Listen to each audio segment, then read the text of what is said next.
Petrol, diesel, gas సరఫరాకు సంబంధించి సమీక్షకు CS ఆధ్వర్యంలో కమిటీని నియమించి పరిస్థితులను ఎప్పటికప్పుడు పర్యవేక్షిస్తున్నట్లు ముఖ్యమంత్రి రేవంత్ రెడ్డి తెలిపారు. పశ్చిమాసియాలో ఉద్రిక్తతల నేపథ్యంలో ముఖ్యమంత్రులతో ప్రధాని నిర్వహించిన వీడియో కాన్ఫరెన్స్ లో రేవంత్ రెడ్డి పాల్గొన్నారు.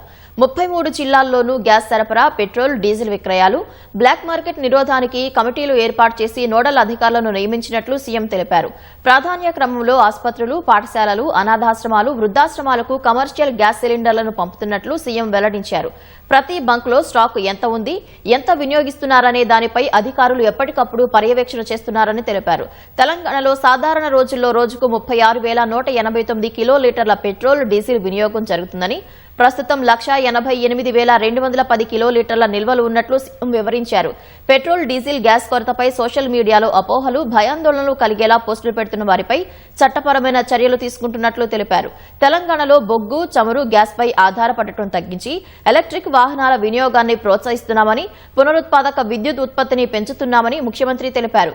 ఇందులో భాగంగా తెలంగాణలో ఈవీలపై 100% రోడ్ పన్ను, రిజిస్ట్రేషన్ ఫీజు మినహాయించామన్నారు.